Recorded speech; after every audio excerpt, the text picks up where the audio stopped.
If you're looking for a side hustle or a business that can scale fast without breaking the bank, you're going to love this. But here's the thing. Almost no one is talking about this lucrative rental idea in detail, and that's exactly why it's such a hidden goldmine. The reason: we project 100% ROI, jumping to 200% by the second year. That's solid. Oh, hey there. Gentlemen, am I interrupting something? it's not about renting out fancy cars or luxury mansions, so it's not the sexiest, most glamorous topic out there. But if you want to make money quickly and let the profits speak for themselves, this is an absolute go-to. This exact business gave me 50% repeat customers and positive returns faster than you can say party piñata smash. Plus, this is one niche that won't be overtaken by AI anytime soon.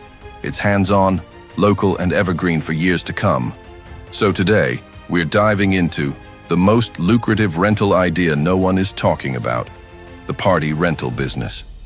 This is one of those gems that people rarely mention, but it's dirt cheap to start, has an insane ROI on your investment, and can grow into a full-time gig quicker than you think. Not only that, but you'll see a high lifetime value from customers, with about 50% coming back year after year. And these aren't just numbers I'm pulling out of thin air. These are insights from over 5,000 bookings I've handled myself over the years. Stick around, because I'm about to spill everything you need to know, stuff no one else is talking about, to start and scale a profitable party rental business. The party rental business is quick to scale with lower competition than you might expect, delivers rapid returns on your investment, and can kick off with a super low budget, like $1,000 or less. Then, you just build on it as you earn, reinvesting profits for massive growth. I know countless people who've turned this into a thriving operation in just a few years, and I'll show you exactly how. You'll learn how to gear up for epic events, grow it to over $200,000 a year, and shift from average orders of a few $100s to high-ticket ones from $2,000 up to $10,000 each. And as you can probably guess, it doesn't take many customers before the numbers start getting exciting. In fact, just 100 to 300 clients a year can keep you running strong. Let me tell you my story real quick, because I built my entire business this way. I started with a tiny investment, just a set of sumo suits, a bounce house, and an inflatable twister game. In the first 3 months, I only pulled in about $1,000 in orders. My best customers spend between $3,000 and $10,000 a year, which lets you dial in on killer customer service and max out your order values. And that's just the start. The big whales can drop $5,000 to $100,000 per order. Imagine that. Fewer clients, bigger paydays, and more time for what you love. But how do you get there? Let's jump in. I'll cover what to focus on when starting in your area, how to actually launch, and the strategies for rapid growth. If you're thinking, is this for me? Keep watching, because by the end, you'll have a blueprint to absolutely crush it. First up, what should you focus on when starting a rental business in your local area? This is crucial for setting yourself up for success from day one. Number 1, competition.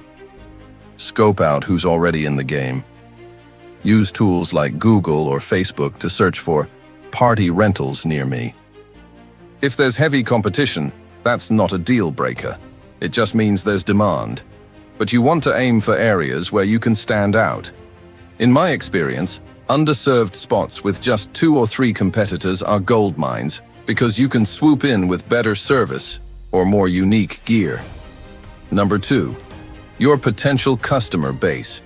You need at least 25,000 to 50,000 people in your service radius. That's about a 90-minute drive max. Why? Party rentals are a local game. You don't want to be hauling gear cross-country. Check census data or use tools like Google Maps to estimate the population. In my town, I started with around 40,000 people nearby, and it was perfect for steady bookings, from birthdays to weddings. Number 3, differentiate your equipment. Don't just copy what your competitors are doing. Offer stuff they don't have. Think inflatable gladiator games, bungee runs, relay races with drunk goggles, or even something crazy like unicorn hoppers or a small train for kids' birthdays. You get the picture, right? This hooks customers who are looking for something fresh and new. I added unique inflatables and fun event packages with 3 or 4 games early on, and it boosted my repeat rate because people remembered that wow factor. But always keep your customer avatar in mind. Who are they? Are they families planning kids' parties? Corporate event planners? Schools or churches? Understand what they need. For family bashes, go for fun and kid-safe items. For corporate events, think team-building gear like obstacle courses.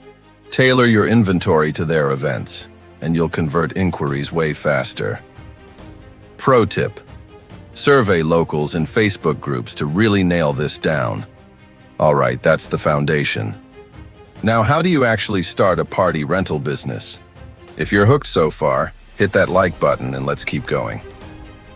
My first purchase was under $4,000 total, and it paid for itself in less than 5 months. Focus on durable, high-demand items with a quick ROI, stuff that rents for $100 to $400 a day. Next, getting in front of customers. Build a simple website with photos and booking forms. Use tools like HubSpot Chat for higher conversion and to build your sales pipeline. Then, hit social media hard. Post on Facebook Marketplace. Create Instagram Reels showing your setups at events, with permission of course, and get active in local groups. Run targeted ads at the beginning of the season. I also printed flyers for community boards and partnered with event venues and local sports clubs to get in front of potential customers. I logged everything manually early on, and it helped me spot trends, like which items rented most during the summer. Now, for the exciting part, how to grow your business fast. But first, since you've made it this far, make sure you subscribe for more tips like this. First, prioritize quick ROI equipment with longer seasons. Choose gear that works year-round, not just summer stuff. Inflatables for indoor events in winter? Absolutely. This lets you squeeze more rentals into shorter time frames. Aim for items that pay for themselves in just 5 to 10 uses. My sumo suits and inflatable twister turned a profit in weeks because they were so versatile. Second, shift from private gigs to corporate and public events. Third, focus on networking and collaborations. Partner with DJs, caterers, or photographers for cross-referrals. Join your local chamber of commerce or event planning groups. Collaborate on packages, like an ultimate party bundle, with add-ons. This strategy boosted my lifetime customer value. One corporate client started at $3,000 and now hits $15,000 yearly through Upsells. Here's a bonus tip I wish I knew earlier. Plan out your delivery days with a trailer or van to save time. And always focus on upselling. Add slushy machines, snack machines, or extra games to bump up your orders by 15% to 50% each. Party rentals are so lucrative because they're low overhead, scalable, and honestly, a lot of fun. If I were to restart today, I'd nail the customer avatar, differentiate my offerings hard, and push for corporate clients much sooner. If you want to see how I made $100,000 on something no one was looking for, then check out this video next. Thanks for watching, and I'll see you in the next one.